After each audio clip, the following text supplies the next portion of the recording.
What's up, everybody? I'm Bo from Brutal Commentary, and today I'll be breaking down our next matchup for UFC 328. In this one, we have Pat Sabatini taking on William Gomis. This is one of the clearest style clashes you'll see on the card. It really comes down to whether one guy can force his world onto the other. It's a classic grappler versus striker matchup, but not just any grappler. You have one of the best pure grapplers, in my opinion, in the featherweight division against a very slick, technical kickboxer. This is one of the things MMA is made for. Who wins, the better striker or the better grappler? And we're gonna find out. So, with that said, let's get down to the breakdown. Starting with Pat Sabatini. Very straightforward, very mean potatoes, but Pat Sabatini's game is extremely efficient. He wants to fight on the ground. I honestly think Sabatini is one of the best grapplers in the featherweight division, regardless of ranks. Like, I know there's some contestants, like there's Mozart Evloev, there's Sterling, there's Diego Lopez, like who's a really good grappler, mind you.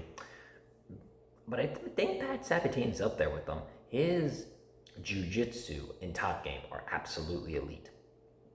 And once Sabatini gets the fight to the ground, he's a nightmare. He's on a nice win streak, beating names like Joanison Brito, which he dominated with ease, and most recently defeated Chepe Mariscal and snapped the long win streak of Chepe. For Pat Sabatini, his wrestling is extremely strong. His entries are persistent, and his top game is suffocating. Doesn't just hold the position.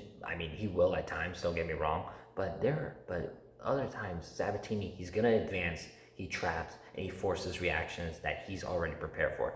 Look at the way he took Jonathan Pierce's back, went to the standing back take, and then cinched up the rear naked choke. It was poetry, honestly. Just the way he was able to transition. Sabatini's grappling is just so damn elite. What makes Sabatini so dangerous too is that he's always a step ahead on the mat. Training out of that camp in Philadelphia with the likes of Sean Brady, you can see it in their grappling. Sabatini's grappling is built around control and persistence. He makes you carry his weight, limits your options, and slowly breaks you down. Just simply put, look at the fight with Joanison Brito. You can see Brito, he just didn't have an answer for the wrestling or the grappling. He would constantly try guillotine, but you could see Sabatini immediately move to side control.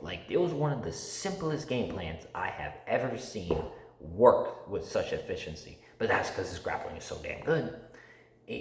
Sabatini, it's one of those grappling styles where he knows what you're going to do from bottom position, and he can move and counter accordingly because he's just seen it all. There is one concern for Sabatini, that is his striking. It's still developing.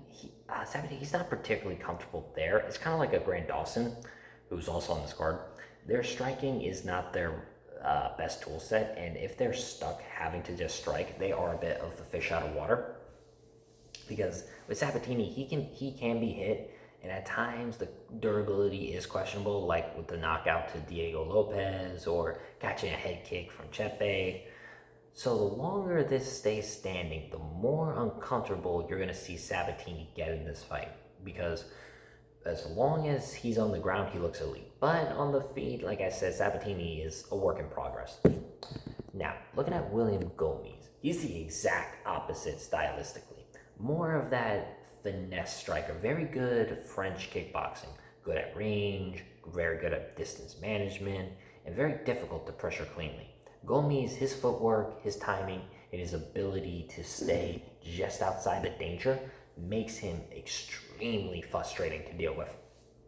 You can see a lot of fighters like Giannis Gamori, Francis Marshall, etc. I know these, who else? Robert Ruchala, most recently. All of them tried to pressure Gomis, and the footwork, the persistent leg kicks, the body kicks, just the attacks from range were just extremely frustrating to getting close. Now, Gomis, he's not a huge power puncher. I think he has one finish in the UFC, but that was a weird one where it looked like he kicked Usri below the belt, but the ref called it a body kick. It was weird. But most times not. Gomis is more of a decision machine. He's more about accumulation, control, and just simply outpointing opponents rather than knocking them out. I would say Gomis, his leg kicks are a big part of his game, and he's very good at picking shots at opponents who try to close distance. And even when pressured, like Gomis doesn't really panic. Like he's a good defensive wrestler. We saw that with Joanson Brito, where Gomis was able to reverse out of positions at times. And even in his loss to Hyder and Mill, we saw Gomis have some answers for it: counters, angles, and enough composure to stay in control of the striking exchange. Like those spinning back elbows he landed were beautiful. And some of those clean counters on Hyder and Mill, you see Gomis is not afraid of what comes at him. But there's going to be a difference in that type of pressure, because the type of pressure Hyder and Mill brings and the type of pressure Pat Sabatini's bringing are two different styles. Now, stylistically, this is very simple to understand. If it's standing, it favors Gomis. If it's on the ground, it favors Sabatini. The real question here is, can Sabatini consistently get the fight where he wants? Because once he does, I think the gap in grappling is simply too significant.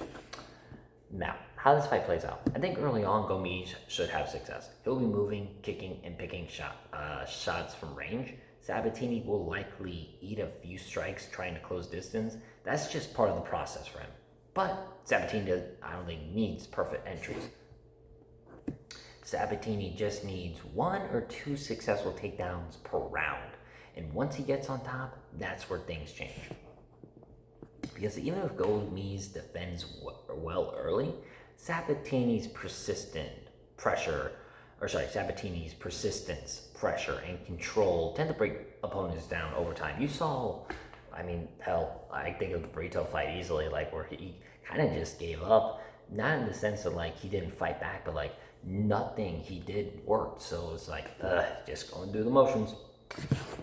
So for my final assessment, there is a risk here for Sabatini. If he struggles to close distance or takes too many damage on the feet, this could be tricky.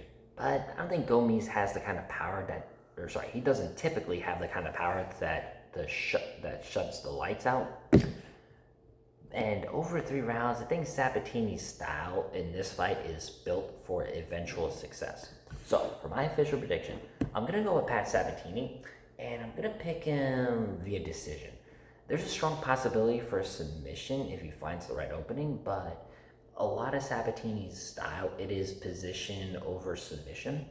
So I think I lean towards him holding the positions more. If he finds the submission, he'll take it, but I think he's going to play it safe for now.